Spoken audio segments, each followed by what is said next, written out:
people keep stereotyping us. Yes. Yeah. I personally find when this expecting us to write different things I don't really run into, but during the editing process, I find that you have editors that have absolutely no experience with Black culture. And so they're editing their book from their point of view or their culture, and it doesn't always translate. They'll say something is wrong, but it's not wrong. It's just not what you're used to. Or they'll say you could have said it this way, but this is what it is. So I've run into that, especially since the majority of the characters that I write are Black or African American, and especially when it comes to something that. So we all understand when I say the kitchen, we're not talking about going to go cook. We all understand we're talking about that area at the back of your head, your neck, where your hair sometimes gets a little more nappy than everywhere else. But if I was to put that in a book, someone's like, so why are they going to this kitchen randomly? And I'm just like, oh Lord. So they didn't. We know that you shouldn't be editing this, so I'm gonna go. Exactly. You just gave me all the information. Yeah, all the information I needed about how this was going to go. For real. You'll run into that. Calls at 1 o'clock in the morning. I'm sorry to wake you up, but what does this mean? Yeah, you're just like, what, ma'am? Give me my book back. Well, it's fine. But I run into that, and it's very frustrating. And I've seen students who, because I work at a school, and I've seen students who they'll write something especially when it comes from like a religious point of view, especially if they're from another country, and then they'll have their professor who will edit it, and they're like, well, this isn't correct, or this doesn't happen. They're like, but it does happen. It just doesn't happen in your culture.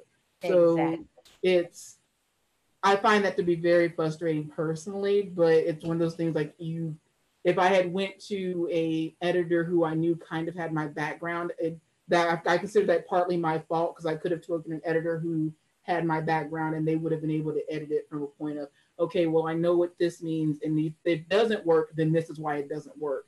Not just it doesn't work because I don't know what that is. Yeah. So have y'all found any? Oh no, go ahead.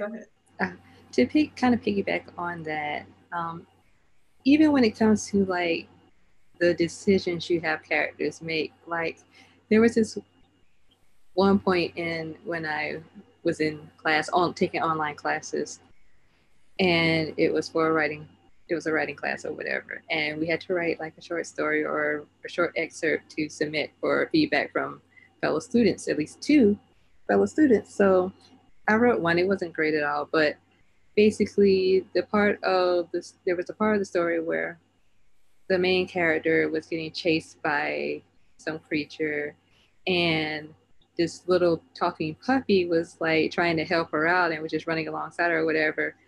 And they're like running through the woods, and I think they got to like a safe point, like a high place, and the monster couldn't get to them. And I think the puppy started talking to her then, and she was like, what, you can talk or something. I can't remember how it goes. I don't have the story anymore. But so one of the comments was that I think she should be showing a little more like, I guess, like, oh my gosh, there's a talking dog. But I'm like, that would be the case if your life wasn't on the line. You know what I mean? Like you gotta prioritize other things to worry about. This ain't it. Running away with something. Like it's prioritizing. If she had to like stop and like gape at their talking dog, she would probably end up dead. So exactly. You're prioritizing your life. So it's little things like that. It's like think about it for a second, all right? But then wouldn't that go as to like not to give? I mean, I can understand like you were in class and you had to give like your critique, and you had to get the critique from whoever. But it was like, but if you're like, if that's like your actual book, you would go to like editors who specialize in your genre, and that way they could kind of already understand like you know, her main focus isn't on the talking dog. It's like making it to the safe spot and then figure out why the dog is talking. You know what I mean? So yeah, it just depends on where you go and who you have editing your book, who you have looking at your book. Mm-hmm. it's not. Yeah, I mean, I wasn't upset. I just thought it was rather humorous. I'm like,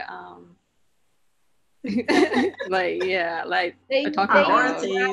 They use logic instead of imagination. That's what it was. And some people don't have it. Some people don't have that imagination. Exactly. Or logic. Well, I will say that since the genres that we write, which are speculative fiction, which covers what fantasy, sci-fi, horror, etc., Paranormal. these are also very white spaces to begin with. And so when you're trying to add, I guess, to that story from the experiences of somebody who comes from another culture, there's this kind of pushback of like, this is kind of ours. And to be honest, I'm not gonna lie, if there was like a real life horror story situation, probably wouldn't even be there because I'm not gonna go check on that noise in the other room. Thank you. Thank you. I understand that about myself. However, for the sake of the story, everybody's going to get up and go check on that. Check on the noise. Because that was a good has to be pushed forward. But once again, if you're trying to write this from a cultural standpoint, we're all probably walking out of the house like whatever is in that house belongs to whatever is in there. That house is all you theirs. Can have it. Mm-hmm. You can have it. Exactly. Exactly. That's real. But we're trying to make that space, and so now we're just kind of bumping up against that resistance, and so it makes it a little harder than it should be. But keep going. I'm waiting to hear your horror stories. I truly am. Do you think that do you find yourself like whitewashing your stories just so it can fit a certain mold? Look, Brittany's like, no. No. Maybe once upon a time before I actually knew better, way back when I was still a child and influenced by society and all the propaganda they have on television. But like now it's like, not now. Like I'm not whitewashing anything. Yeah. Like, I mean, you get to that point that you're like, I'm gonna write what I'm gonna write. Yeah, basically. Basically. Yeah. Before I got into, go ahead. No, I'm fine. Oh no, I was just saying before I really actually got into understanding creative writing, I think I did that. I think I can be honest and say that's how I started off, because as a Black author and as a Black person, you don't have people to say it's okay for you to include your culture in your book. You don't, you're always thinking about, okay, well, they have to sound like this. They have to act like this. I actually can say that I have written like that before. But now that I know it's okay to be me, it's okay to love my culture, it's okay for me to actually be who I am and make my characters be who they are. I feel better and more comfortable writing about my culture. You know what I'm saying? And in this genre too. It's just like, it's not just one thing. It's multiple things now. I don't have to feel like I have to write, whitewash, like you were saying. So yeah, I can admit that I did write like that prior. Yeah, same. Seriously. But now I'm excited to write characters that I know, characters who look like me, act like me. In my witch series, like they walk around and do magic early in the morning with their little bonnets on, and can't nobody tell them anything different. So it's just like, because the first thing I do in the morning, I still got my little bonnet on, doing whatever. But I find the other way is true. So instead of whitewashing, you're asked to write a stereotype at the same time. Like you'll have someone like, so you need to make this character more street, and you're just like, no. No. Like, what does that mean exactly? Exactly. I know. Or you need to make your character prettier, and you're just like, I'm gonna need you to show me what that looks like, because I got nothing. It's crazy. People expect our Black characters to act and do like a certain way. But we are all, yeah, we Black, but we are all like We're a still, monolith. Like we all have yeah. different Yeah. like, that doesn't make any You can't sense. just like go in like a little circle and pick out the one you want. Like, Yeah. no, Exactly. that's not how it works. They come out how they come out, and they just gonna be Exactly. Black. Like it's But just okay. like I said, nobody has imagination anymore. Nobody knows the creative flow, and it's just like everybody sees one thing instead of seeing multiple things. If you understand what I'm saying, it's just like, Yeah. Like, But it brings and, it back to oh, sorry, go ahead. it brings it back to like the stereotype that I got when I first started writing, and people automatically assumed that it was going to be street lit, like with yeah, the dope boys and the girls chasing after them, and I was just like, well, I don't know nothing There's about nothing that. So wrong how? if you write that. It's nothing at all. Like there's nothing wrong with you if you write that, but I have no idea how to even start something like that. Like I don't know that world, so I I said can't Not that. making it sound fake. I don't Like know nothing about that. yeah, like it's totally legit. People read it all the time, but it's just like it's something that didn't draw me in. So when then they look and they're like, oh, and then they lose interest because I want to talk about dragons and stuff, and it's just like, Thank you. Dragons, right? Like, thank you. You get Thank that you. fake dragons, like, huh? what?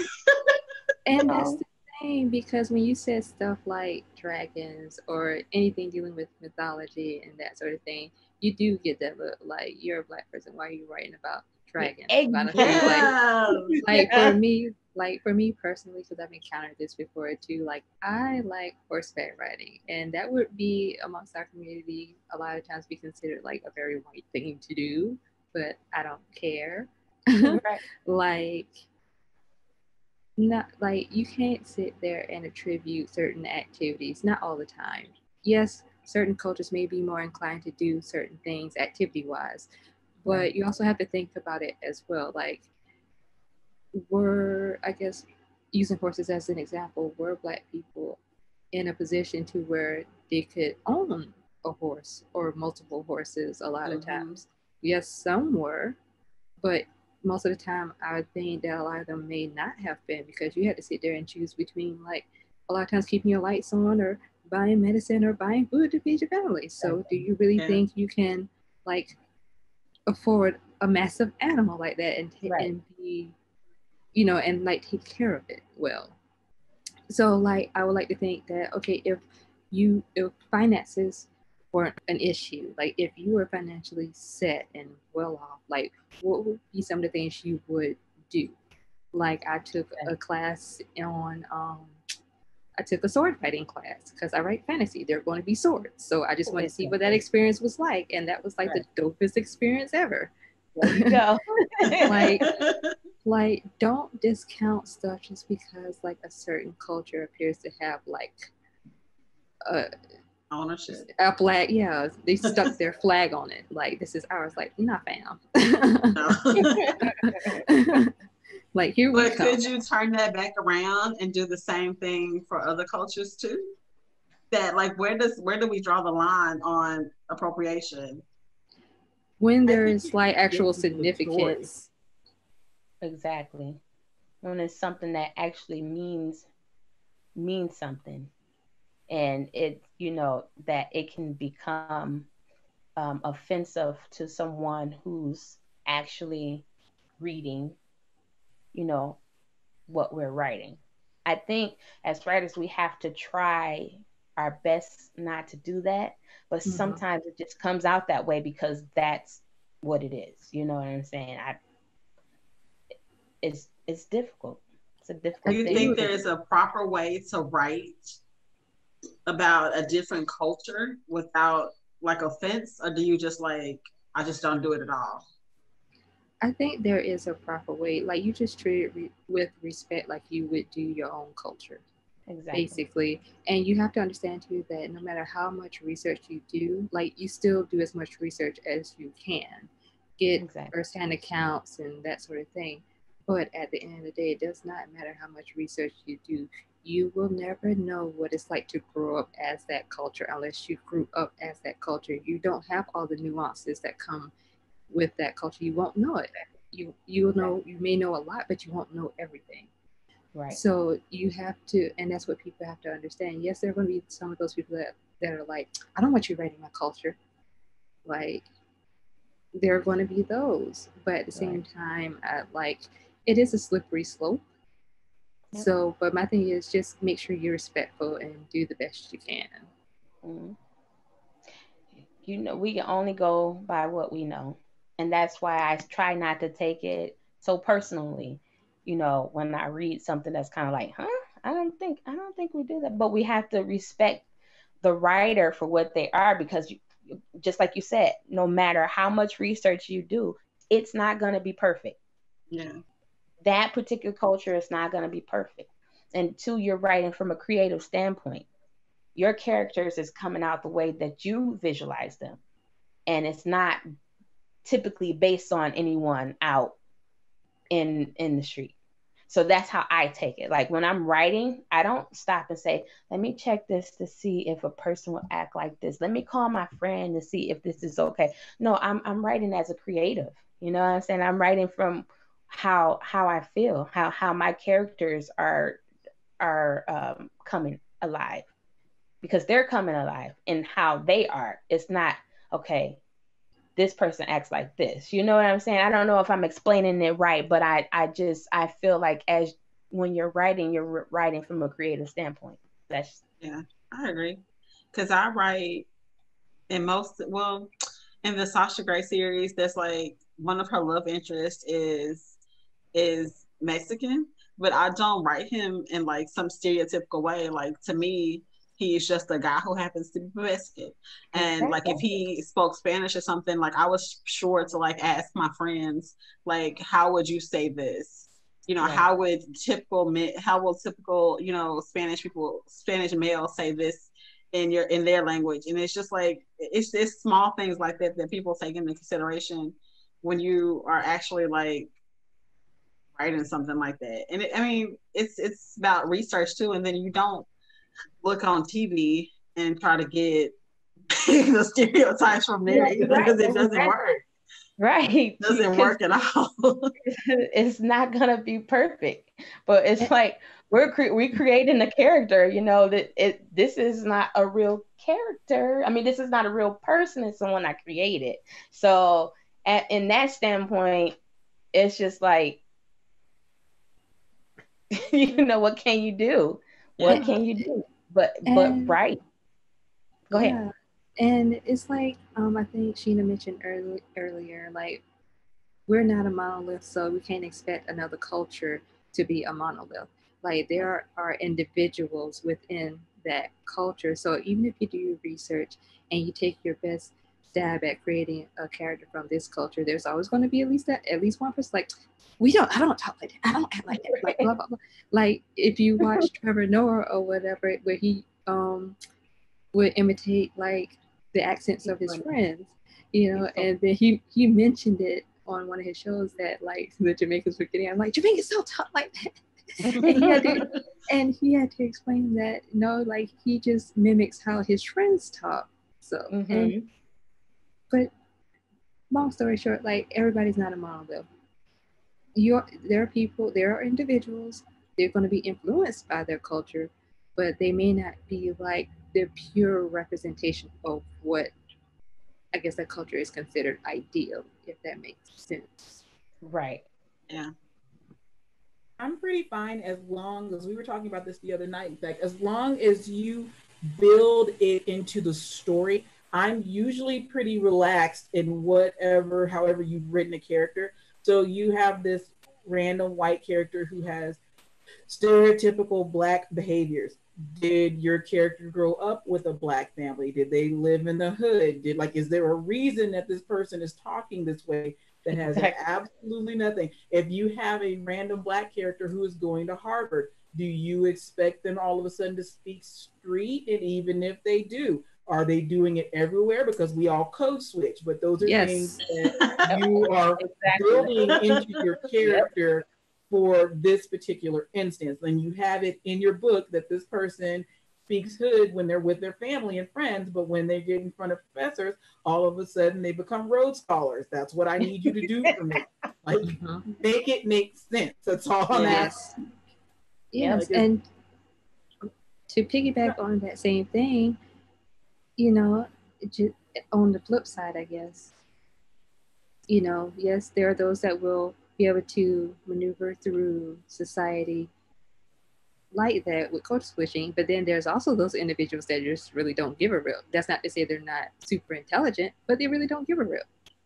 I mean, not speak as pretty that's fine. as you. The story. They don't care. Yeah, that's the one line. And that's the thing. Like, you have to be true to the individual. These are your characters are individuals. Yep, exactly. Let's writer's block. Do you feel like writer's block is something that is just in your head, or do you think like it's a real like disorder or something like that? Like, do you feel like it's like, do you feel like it's more of like you're doubting yourself and you just don't want to write, or you're questioning, or do you really feel like it's something that like anxiety or depression that comes on and it stops you from writing? I think I was really waiting for this one. I think that it has a lot to do with negative self-talk, negative thoughts. It's more of us making it more of a problem than it really is, because sometimes I think we just, we need to just take a break and walk away. But if you're trying to write and you're anxious and you got so much tension going on, you're going to, that negative thought in your mind is going to feed, it's all that energy. It's going to be like, I don't know why you're writing anyway. It's not going to be good. This is horrible. Why did you write this? You need to ball it up and throw it away. It's just negative self-talk, and it's negative thoughts. So to me, I feel like it's really, it's both of them. It's mental and it's a real issue because you're putting so much energy into it. That's how I feel. I guess for me, writer's block, like not only what Tiffany mentioned, but also it could come from, and I will go back to this as well, a lack of research. Like it's just like, I guess an analogy could be, it's just like a car. Your head, your creativity, your brain is like the fuel tank full of creativity, but at some point you're going to run out and you're going to have to find some way to refuel it. And sometimes going and doing research will help with that.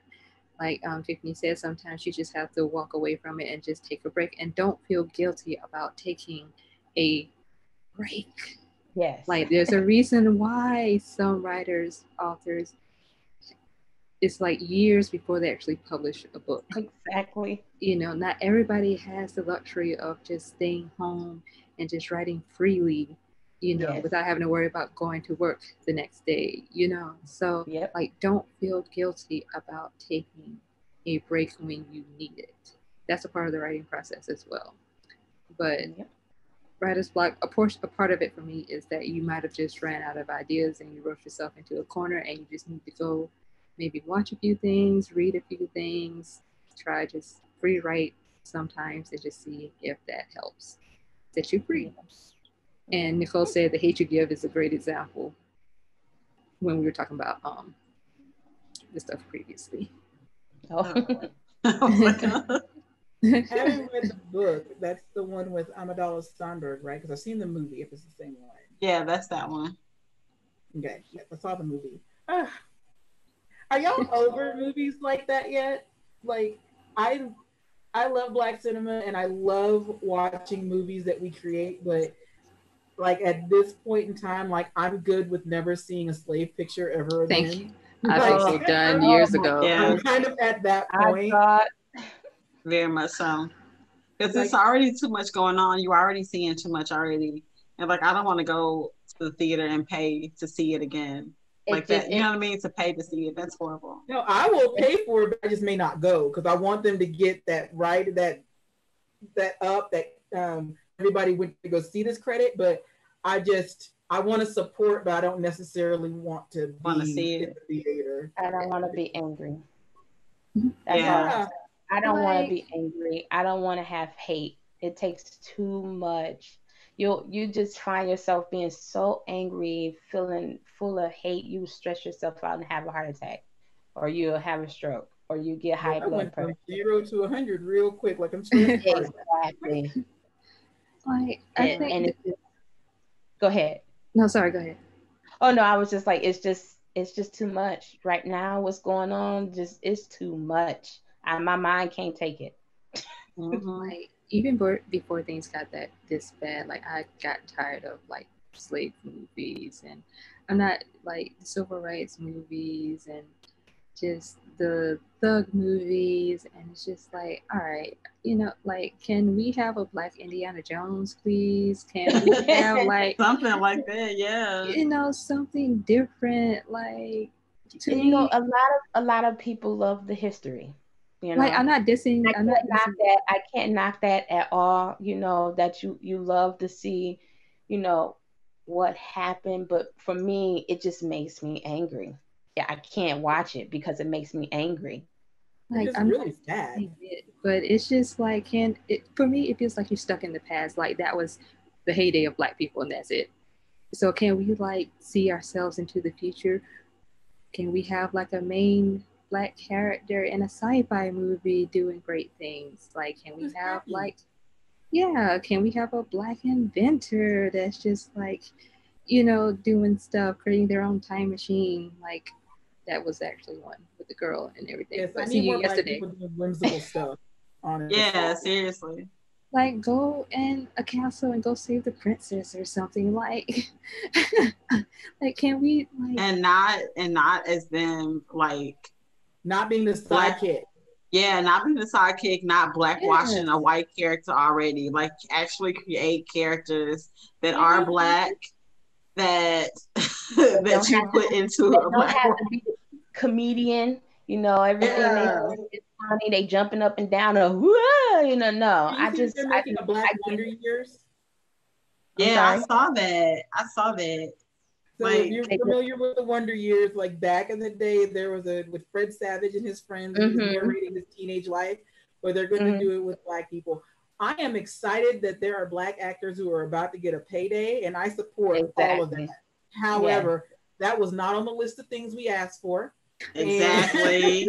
Exactly. I need y'all to get on that list, because I don't understand. Like, you're doing everything what was asked of you, and do you need help? Like, I know we're in a writing group that have lots of Black writers who can help you out with new shows and ideas. Seriously. It's fine. Seriously. Like, we may just want the writing credit, but just ask us. We got you. Like, help. Like, on a positive note, did y'all see that Batwoman is not Black? Yeah, I saw that. That's exciting. Am I missing something? What's going on? Make sure I get her name right. The show is like, so the show on CW, is it still a CW? They she, like, the lead actress that was there first, like, she quit or something. I don't know what happened. She got hurt. I think she had back problems from the stunts and things. Oh, okay. So they replaced her with this Black actress who was in this really good movie. I think they're looking it up. But anyway, she's Black. I said Black woman. That woman is now Black on the CW. Oh wow. Okay. So, and it's not a character that was like. It's like they recreated the character to fit. I don't want to say to fit her, but she's not jumping into the role of Kate, who was the other Batwoman. Like, it's a whole different role. Oh, okay. So I hope I'm saying it right. Javicia Leslie, I think that's how you pronounce her name. It's Javicia. I hope I pronounced that right. If not, I'm sorry. But that's the kind of stuff that we like to see, though. We like to see you actually, like, taking the time to consider that maybe this Black actress can bring something different to the role than this white actress. Not to say that anything is wrong with her, of course not, but it's just like it's two different cultures, two different people. And if they would have tried to stick her inside of that role that was already there, it would have been a failure. Right. That makes sense. People just would have been mad, which I get that. You don't want your characters to look like anything but what you want them to look like. But if you're not going to write characters that include everybody's dysphoria, I don't know what you want them to do. Like, you're going to have to make it's like the Mary Jane thing in Spider-Man. It's like, why are y'all so like upset that she was now a Black woman? Like, I get it, I understand. Like, she isn't, huh? Is it Zendaya playing her now? Or yeah, Zendaya. Mm-hmm. But I get it. Like, Mary Jane is not exactly who you thought, but at the same time, when we were growing up, Peter Parker looked like a grown man, and now he's like he looks like a high school kid too. We all have to adjust our expectations. You know? 100 said, "Is Idris Elba still in talks to be the next James Bond?" He does. He said he did not want that role. I heard that. Yeah, he said he did not want that role because the creator of it or something said that he didn't want a Black James Bond, I think. Yes, I heard that too. Yes. I know he was getting a lot of pushback from it, but I mean, I don't blame him, because honestly, that role is done by so many people. Him trying to step into that role will get him all of this flack that they're probably not going to pay him enough for. Yeah. So I mean, I wouldn't take it either. I mean, it's a good role, but it's just like I say try everything once. Go ahead. But it's one of those things that like hasn't it been done enough? Like, how many James Bonds do you need in this world? It's like, how many times do you have to make over the X-Men or whatever the other make over the X-Men with the same story. I'm sorry? I said, or make over the X-Men with the same Phoenix story. There are thousands of X-Men out there that they could be making stories for, but they're just doing the same Phoenix story, every one. And you're just like, how many times can you tell this girl's story? Like, I don't. Exactly. You have to think about it this way. Those are generations before us. How can you let generations, the generation now see something back then? They're not going to pay attention to it. So I think they try to stay up to date every time they do a new movie. I get it. I do understand what Sheena said. You got so many different writers that can write different things. Don't do it the same way. But my thing is, like, James Bond, like Idris, would kill that. Okay, he would do a very good job at that, and it'll just. Yeah, I think he would be awesome at that. Do everything once. It may not be important to you, but I'm telling you, it may change a kid's life. You never know. That's how I feel. Like Miles from Spider-Man, because my kids still talk about it. Yeah, he was the bomb. Look, when I heard that show was coming on, was another Spider-Man. I was about to get to that character for him to be this person. It's not like Idris, who would be stepping into the shoes of, who is it right now, Daniel Craig. He would be Daniel Craig's character, as opposed to them just writing a whole nother spy show that has Idris Elba as the lead. Why do that? Just write a whole other movie and give us an Idris Elba spy movie. It's fine. You can do that. So you don't even need our permission. Just go forth. Exactly.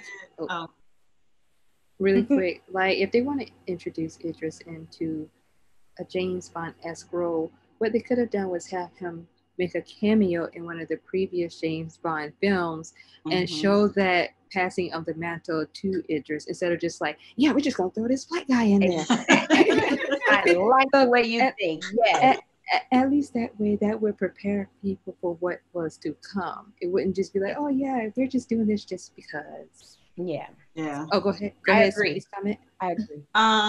So first, Nicole says, "Sweet. This, and we're getting a Black Little Mermaid. Take my money. I'm ready for Black Little Mermaid." And then Smitty says, "That sucks. He probably would have made me watch the movie again." I'm assuming he's talking about So for sure.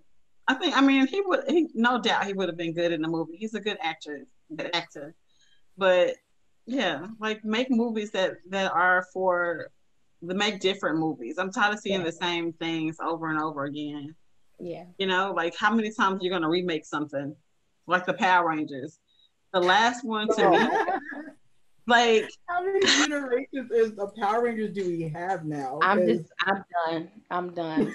Like we're on our so many Power Rangers. That started back when I was in junior high, and it's been a minute. So, wow. Yeah. Did they grow up? Did they have kids? Did they get married? They still at the same place? They have. Right now, because don't the old ones make cameos in the new ones?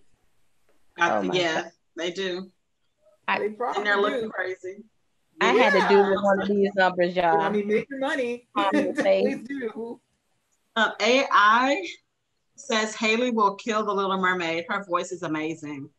Yeah, I think that's what I'm excited to look about. I hope they keep her dreads and make them red. That would be. I hope so too.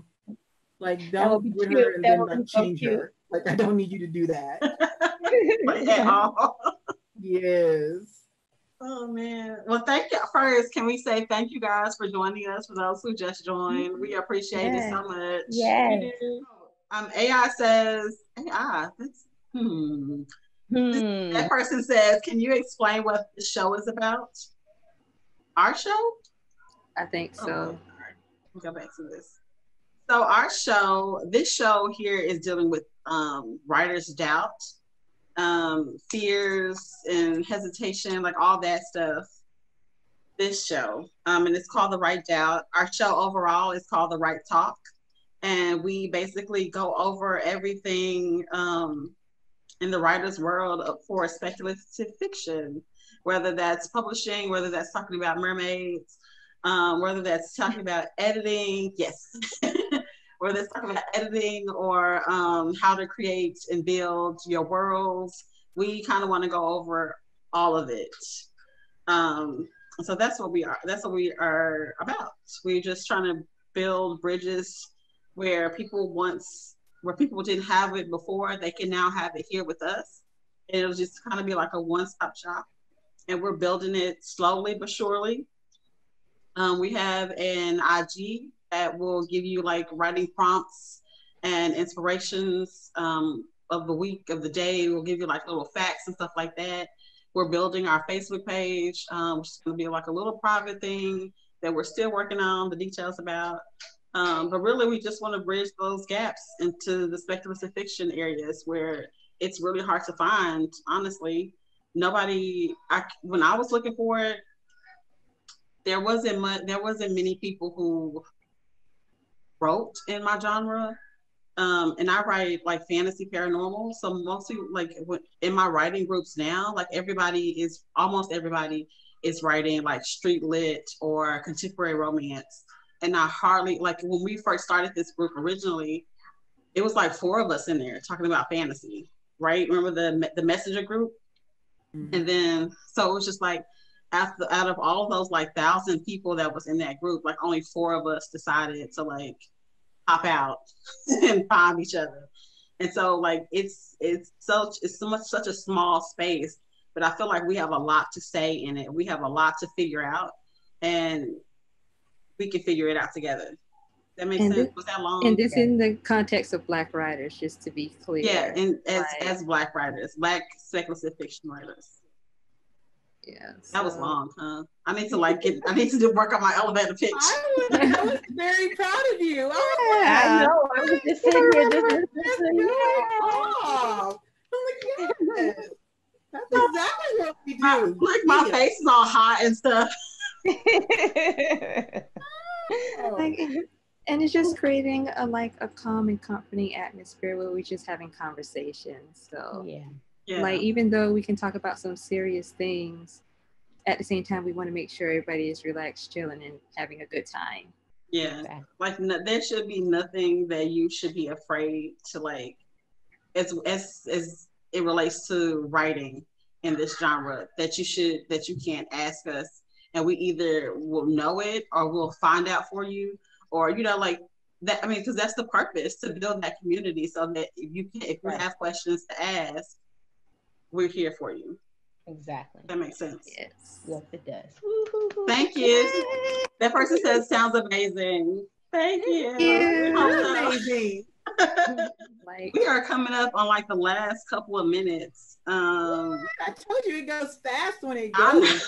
It feels like we just started. I know, that's crazy. So I guess we can skip through a few since we don't have that long. What gives you the push to keep going when those doubts start creeping in and you don't want to write? Like, what gets you up and running?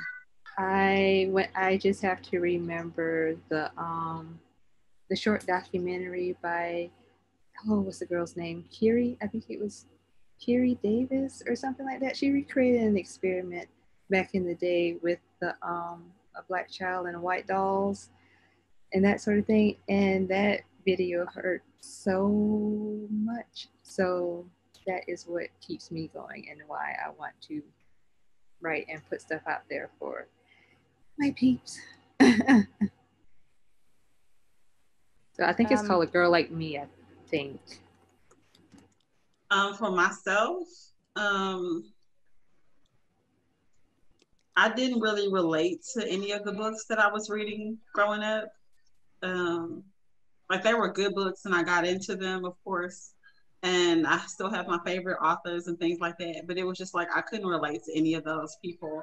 Most of the time they were already like, grown. And I mean, I guess I'm like grown now. But like, I write for like my thing is like fantasy paranormal, but I write for like the new adult age. So that would be like 19 to like 35 or something like that. And so when growing up, I didn't see anybody.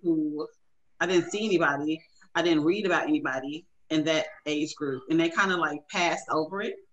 And it was just like, well, what do I do? You know, besides reading like the 101 like pamphlets, like you're going to the doctor or something. You know what I mean? Like, there was nobody, there weren't stories that I knew of that had the people that were in the same mind frame as me.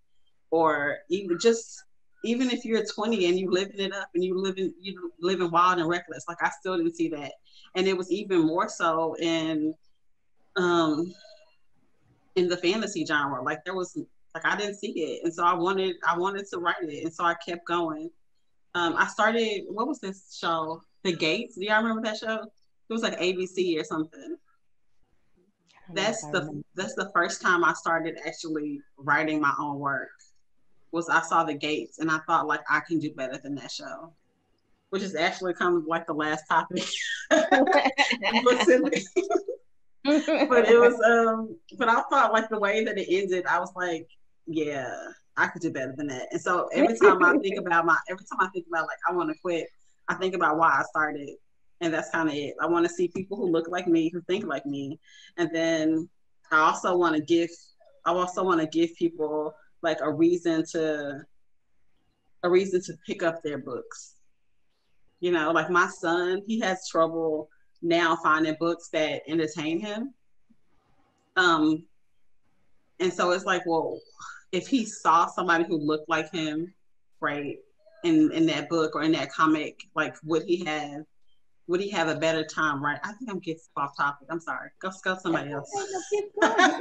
It's okay, keep going. Like, nobody's rushing you. Right. Like, Well, I was like, this has nothing to do with the question I asked. What are you talking about?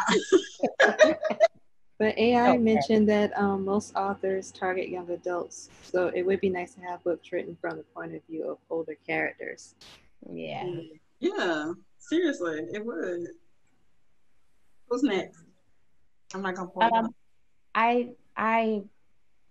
I keep going because I want people to step outside of their problems for like an hour, 2 hours, and read a great book, something that they can say, wow, you know, this is really cool. You know, I wasn't thinking about that I had a phone bill due. I wasn't thinking about that I need gas in the car. I just, sat in the corner had a cup of coffee, and enjoyed this book.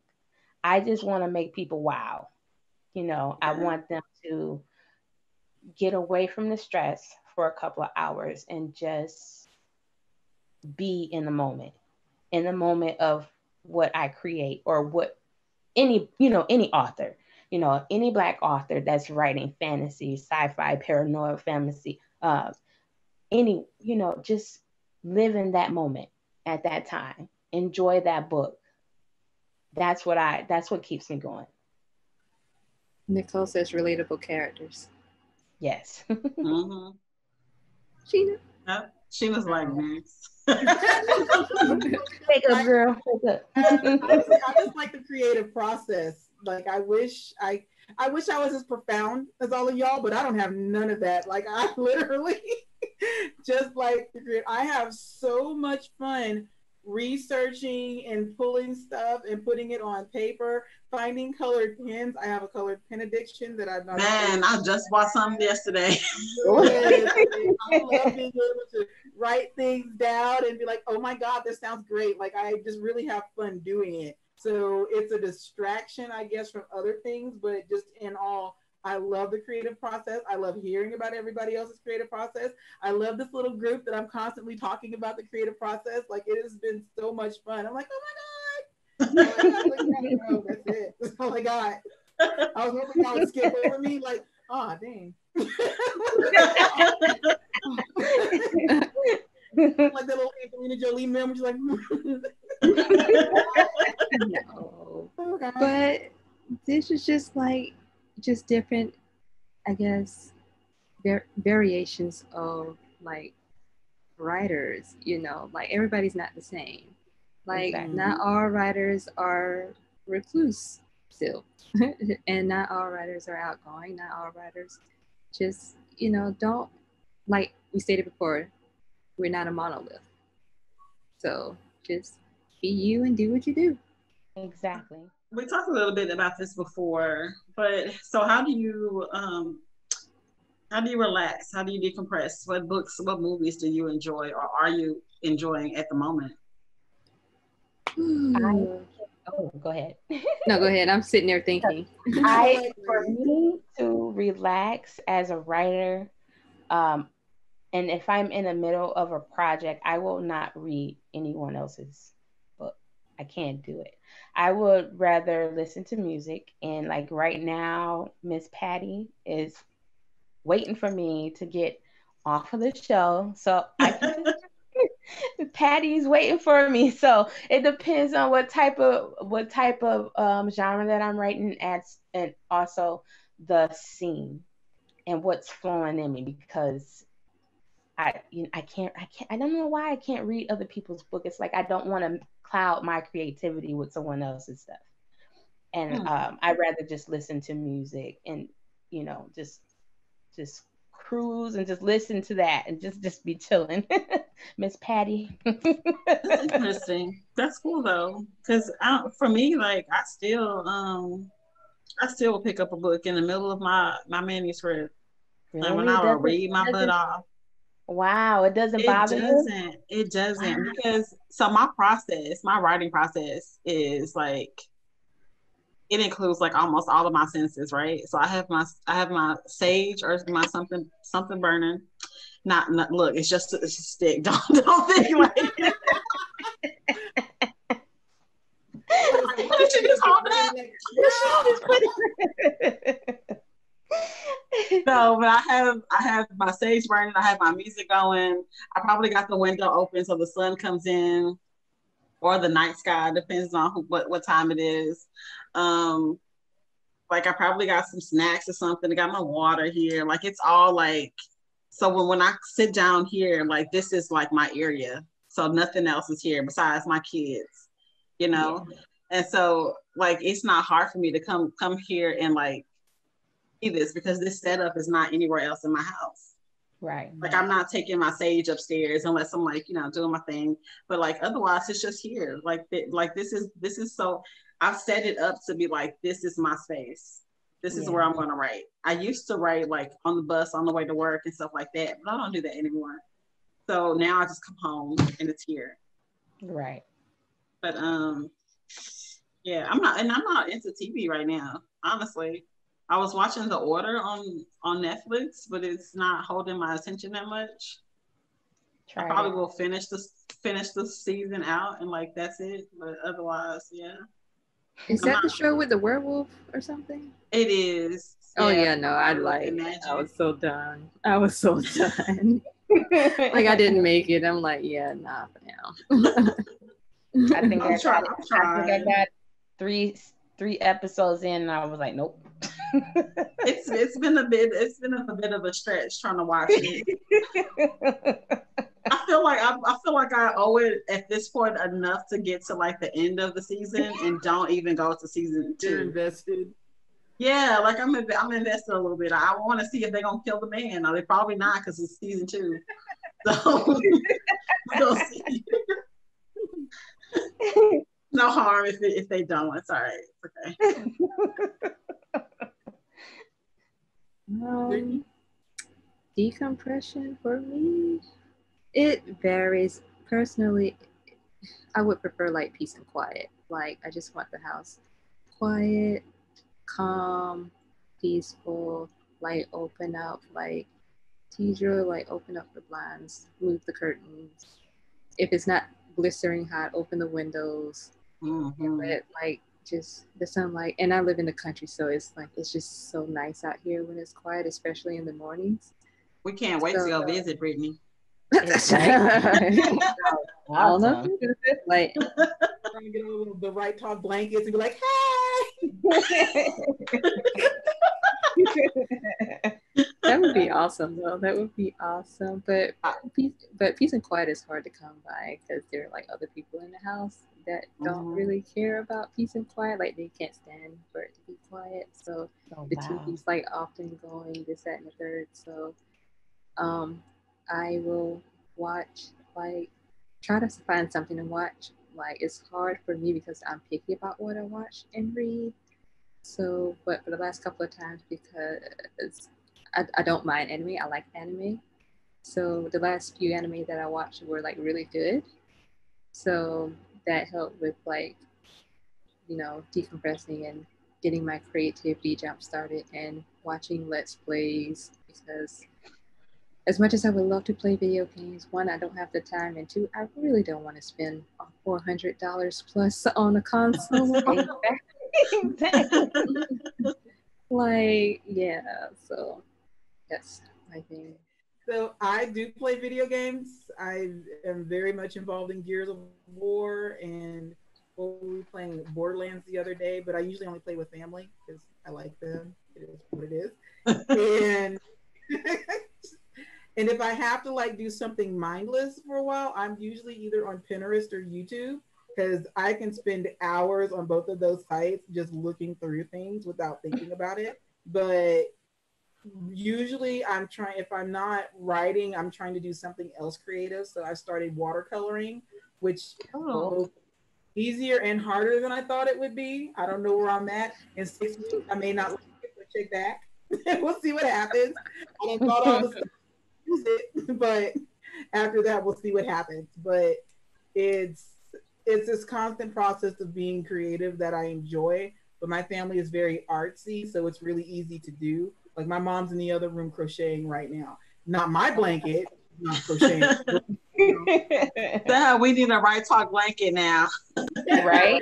There you go. She made like 5 blankets. Not one of them is for me. So I also spend my time eating. So there's that. Christmas is coming, honey. Let's go. Right? Just saying. Some people need some things. But Sheena gonna have a shoe come across the screen in a minute. Let me keep my voice down so she don't come in here. Oh, that's funny. Yeah, I know. It's just speaking of moms, like when teachers is talking to her kids, she's like, "Shut the door." I'll be like, "I'm like, door is closed." Like, you have such a mom voice. And I'm not doing anything. Like I have a meeting. I'm guilty. I'm like, what? I'm like, I'm just sitting here. I've been told that quite often. What did you do? And it's like, I get these flashbacks and they're like, no, I ain't do nothing. I'm just sitting here chilling. You have to. They're so small still. You gotta put that and not people gonna be like, oh, she spanked her kids. You gotta put that authority voice in there. Yeah, but that's something that you're gonna see when they get to be in their 30s. Because I'm like, I'm in my 30s now, and my mom's like, stop that. And I'm like, okay. I'm like, so it works. But and yeah, no, like if I just really want to do something mindless, I'm on Pinterest all the time. Y'all are looking for me, you can find me there. No lie to story. Smitty says Avatar helps to decompress. That's what they've been watching. Avatar. Man, my kid, you want to know what my kids call the Avatar? They call that grown folks show. Yeah, not trying to watch it with me. I loved Avatar. I mean, I guess that's true. Right. I do too. But they're just like, that's a grown folk show. And I was like, oh. I love watching Bleach. I can watch that. Do y'all know the anime? I haven't seen that. It's too I long. love it. I can watch it like all the time, like over and over. Every time they see me watch it, like, oh, I should record this.